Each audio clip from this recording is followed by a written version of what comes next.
Jenni Carlson Show. This week I have a guest who I'm really excited about, a voice many of you will recognize. But before I formally introduce him, I want to say a quick word of thanks to these great sponsors for supporting the Jenni Carlson Show.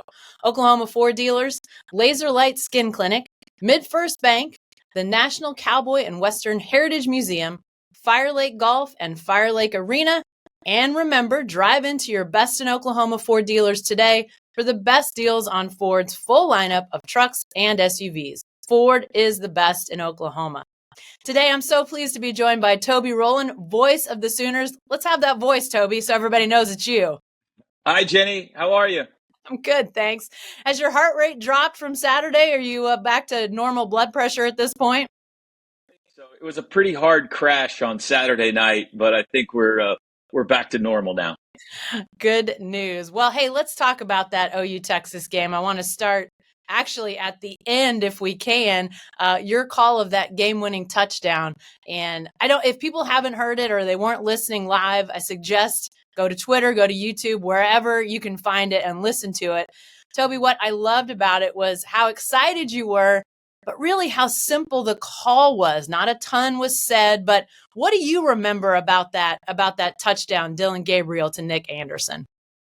I remember on the final drive, just trying to figure out with Teddy and our spotter, Andrew Shepard, and of course we've got Chris and Gabe on the sidelines, where do they need to get to have a chance at a game-tying field goal?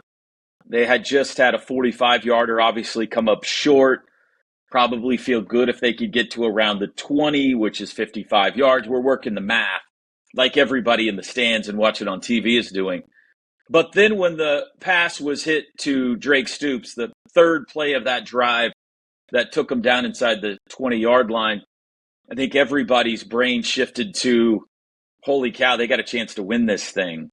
And when you're in those moments, which are rare, be it football, basketball, baseball, whatever it may be, my brain goes into whatever you do, don't screw it up. Don't get in the way, because this is probably going to be a highlight that gets replayed a couple of times. So simpler is better in those occasions, and just let the moment speak for itself. There's no way of knowing what's going to happen. I think that I've been doing this long enough now that I don't plan what's going to come out, but I trust that it's going to be okay. And then I don't remember it, until it's played back. I just kind of black out. I don't remember it, and I pray to God that it went okay. And at least, it was fine. I thought it was okay. So it was, what a moment, what a game, what a throw. The two blocks by Walter Rouse on the left end. And I don't know how Dillon saw him at all, but that will be a drive that we remember forever. Yeah. And, that's interesting. You talk about the epic nature, the legendary nature. I think you mentioned that in your call. How hard is that to process in the moment? You talked about conversations you guys were having in the booth about just the nature of that game. But is that difficult to sort of play out, or how does that work, Toby, when you're in the moment realizing, hey, this is a pretty amazing moment right here? I think, part of my job, all of our jobs, is to give meaning to what we're seeing as it's unfolding. And certainly we had talked about going into that game that the game in itself was kind of a legacy-defining game for Dillon Gabriel. We're all aware that he still had his detractors, despite the great start to the season that he had, and that the best way to win over Sooner Nation is to beat Texas. And he was given that opportunity.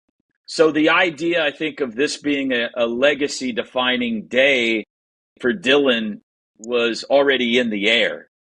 And then when he gives the drive, or he conducts the drive that he did, makes the throw that he did, that was just top of brain. And I don't think it's just me. I think it was everybody watching.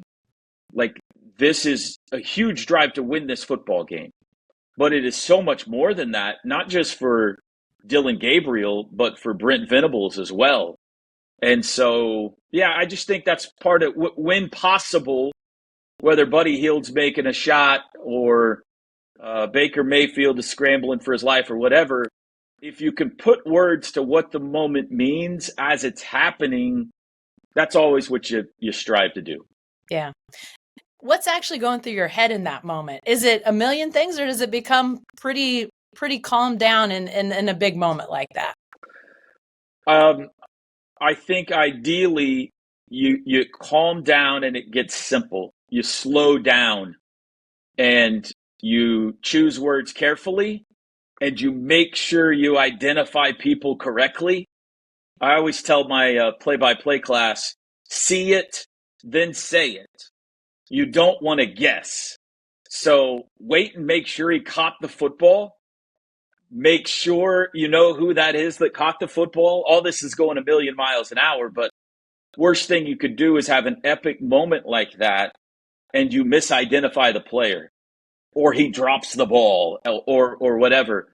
So slow down, make sure you get it right, and then just let your emotions kind of take over. I think that part of what people want from their play-by-play guy or their broadcast team is to reflect what the fan base is feeling at the moment. And I don't have a problem with that. You know, you can tell we get wound up and Teddy's got his arms in the air and I'm about to pass out and we have a lot of fun. I'm sure there are some in the profession who would maybe frown upon that, who feel like maybe you're supposed to be more unbiased. And were this a national broadcast, certainly that would be the case. But I don't necessarily agree with that when it comes to the home team broadcast. I think the fans want you to reflect what that moment means. And if you just looked around the 46,000 people on the right end of the Cotton Bowl, to my right anyway, on Saturday, that was pretty much the reaction all of them were having as well. Well, and I think you mentioned Teddy Layman, your analyst partner, you know, he didn't jump right back in. And you talk about those almost 50,000 Sooner fans. What they were doing was going bonkers. And in the call, we get to hear that. I mean, you guys really kind of let that moment percolate. You two have been doing this together for a long time. Does that naturally happen, Toby, or is that over time you just sort of know what has to breathe a little bit before you guys get back into talking about what's happened? We talk about it. A lot of times when a game is building toward a moment, and it doesn't happen a lot, but certainly we've been together long enough that you can tell when a game is building toward a moment. We will talk about during a commercial break, let's everybody calm down here, let's slow down, and let's not get in the way of the action.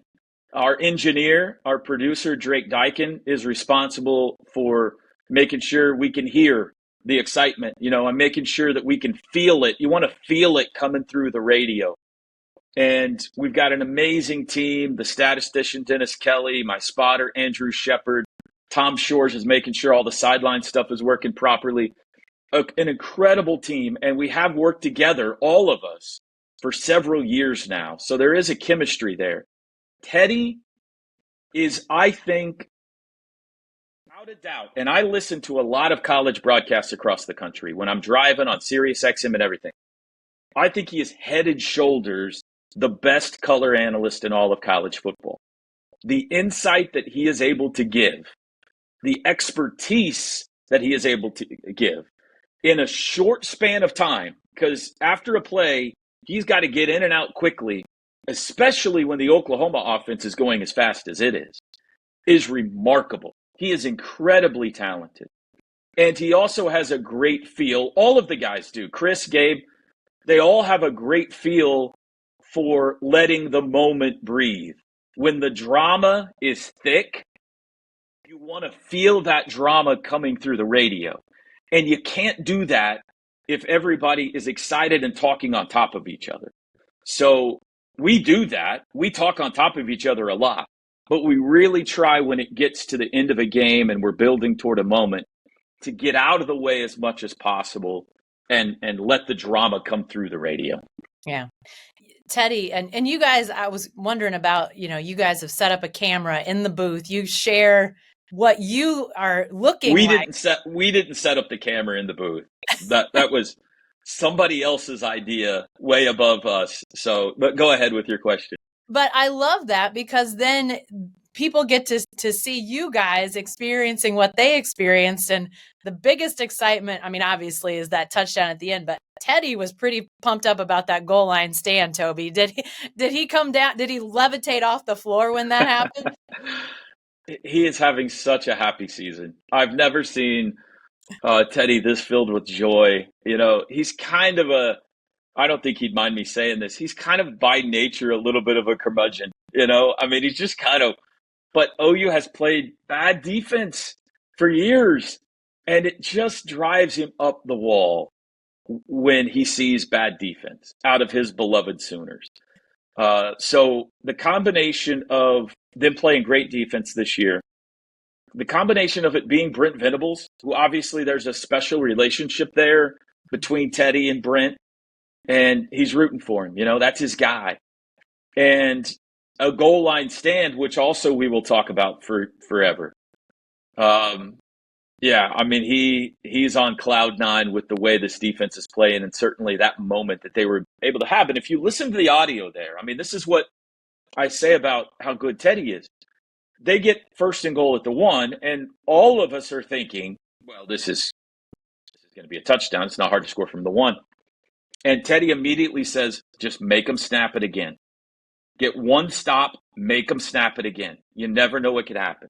And they get a stop, and he says, make them snap it again. Like, he understands that being at the 1 yard line does not automatically equal touchdown. And sure enough, I mean, just an incredible performance by the Oklahoma defense on the goal line to turn them away. And I was happy for them. I was very happy for my broadcast partner because I know what that meant to his soul. Yeah, it was good for him. It definitely looked like. Yeah, you mentioned earlier that call of the final the touchdown, the game-winning touchdown, you thought was okay. So do you go back and listen to calls? Are there calls that, I mean, you've called a lot of big moments in your time as voice of the Sooners, whether, like you said, Buddy Hield. I mean, there's been all sorts of things. Are there ones that stand out to you and you say, boy, I don't know if I could have done that any better? No. I do not. I encourage young broadcasters to always go back and listen to their broadcasts and critique them and try to figure out what you can do better and what you don't want to do next time. I think that is the best possible way. I'm sure you do the same, or at least used to, on your columns and everything. I don't as much anymore go back and listen, but obviously it's been replayed a lot. So some of these you can't avoid. And they're just, for me, nobody likes the sound of their own voice. Okay. That's just one. There's no way I can come off in a video version looking anything like other than a screaming idiot when I'm doing these. And so I am completely embarrassed by at least the video version of them.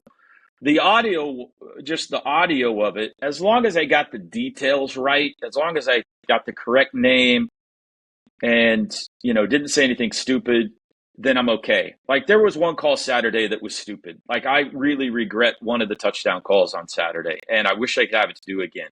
But the game-winning touchdown, I was fine with it. Like, I got the details correct.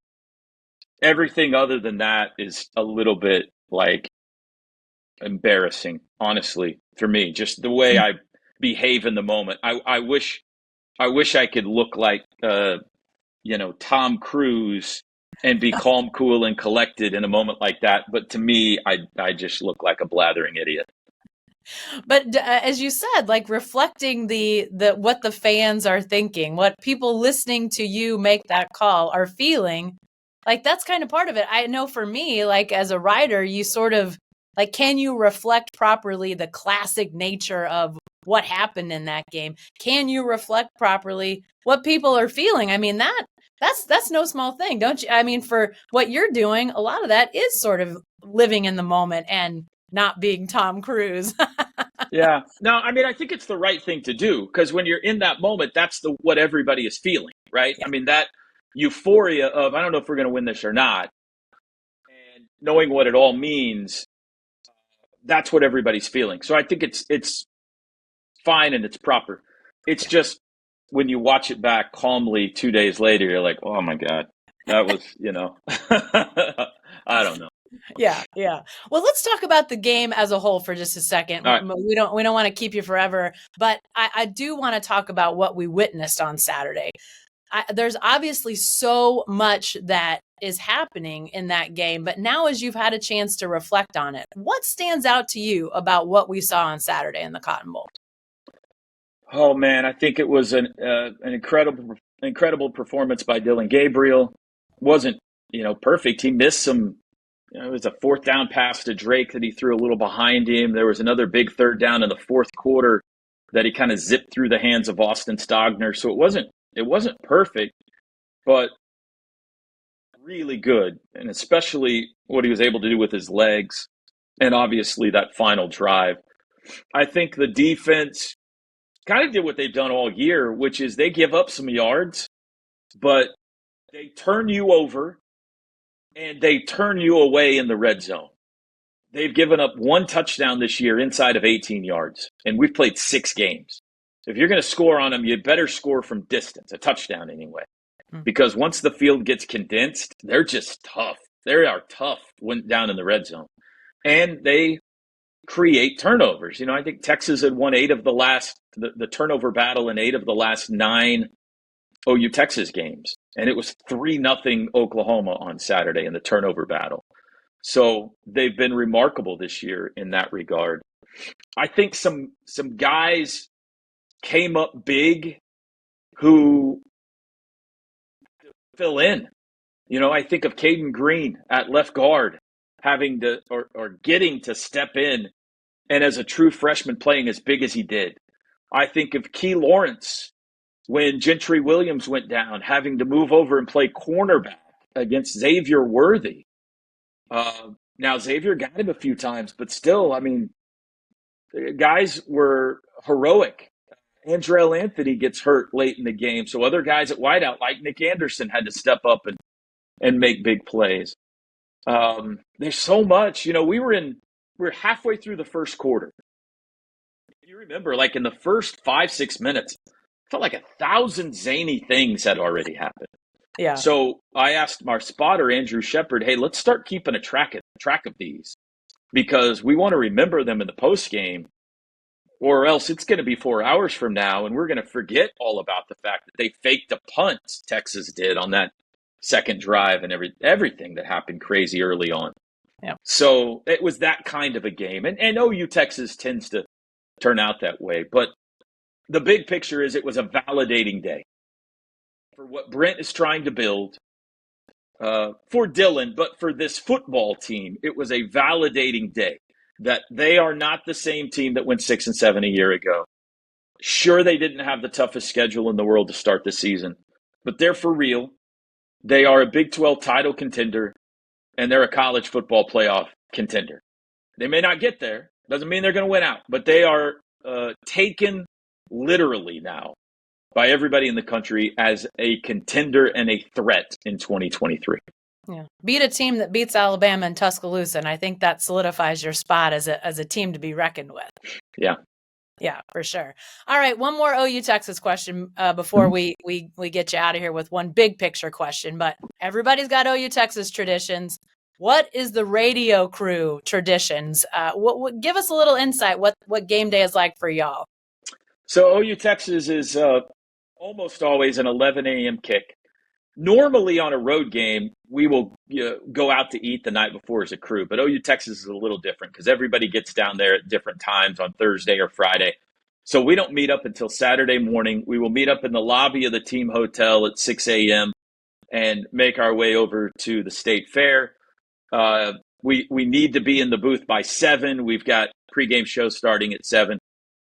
Drake and Tom and Dennis have already set up the booth the night before, so they'll go over on Friday night and set everything up. So we get there by 7 and start all of our pregame stuff. And really, like, that's it as far as traditions go until after the game. So Coach Merv, when he was on the crew, when the game would end, he would do one post-game segment and then disappear. And 4, 5 segments later, he would come back with corn dogs for everybody. I still to this day don't know where he got the corn dogs. But Coach isn't on the crew anymore. So the great folks at SSP have started bringing us corn dogs at the end of the game, Fletcher's corny dogs at the end of the game. So victory or loss, we're starving after the game, and we will down about, I don't know how many. There's probably 30 corn dogs in that thing. So that's about as close as we have to a tradition, and then we all kind of go our separate ways. But there's no holding hands and riding the Ferris wheel together or nothing like that. It's just let's go do a good job and not mess this thing up. Yeah.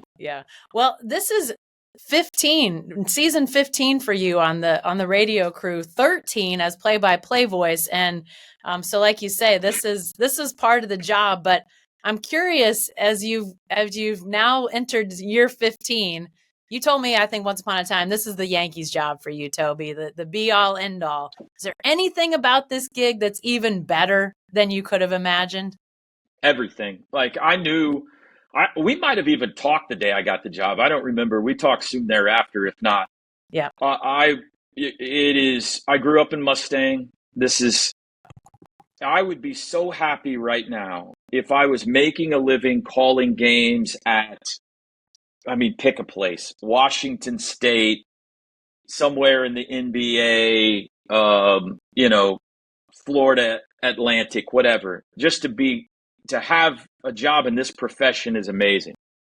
For it to be the school that I grew up rooting for, going to games, listening to John Brooks and Bob Berry and all that is just beyond my wildest comprehension. So I knew it was a life-changing moment when Joe Castiglione and at that time President Boren and Bob Stoops chose me amazingly for this position.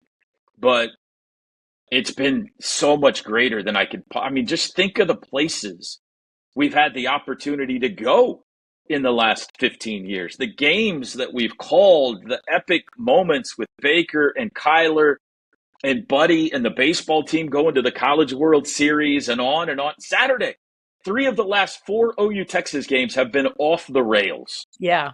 So we have gone from Hawaii multiple times to Rose Bowls, to Orange Bowls, to up and down the East Coast, to Baker planting the flag, the Notre Dame game, the comeback in Knoxville, and so many great moments at the Palace as well.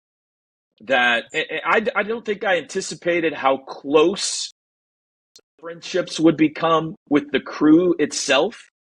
Now, I should have, but you got to understand that at the small college level or high school levels, a lot of times it's a one-man band or two-man band situation. You don't have engineers and spotters and statisticians and sideline analysts and all. We got 8 people on our crew. And so I'd never had a situation like that before.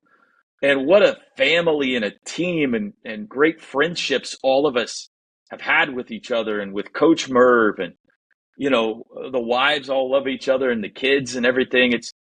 It's just been a magical carpet ride. And I turned 50 just a few days ago. And so I'm still relatively young. So I really hope that if Sooner Nation will put up with me, that I can do this for a few more years, because it's just the most incredible job ever. You turned 50. Joe Castiglione had a birthday on Sunday. Y'all got a great birthday gift Saturday at the Cotton Bowl. That one worked. We'll take that every year. Exactly. Well, Toby, we could talk for hours. There's so much to talk about, but thank you for joining me today. We'll have to do this again. I can't tell you how much I appreciate your time today. Thank you, Jenni. Yeah, absolutely. Thanks to all of you as well for joining the fun this week. This was your first time hearing or watching the Jenni Carlson Show. Hey, be sure to subscribe on YouTube or your favorite podcast app. Did I mention you need to subscribe? Subscribe. Also, if you like what you heard, please leave a review. And remember, you can find all of my work at selloutcrowd.com. Thanks to everyone for listening. We'll see you next week.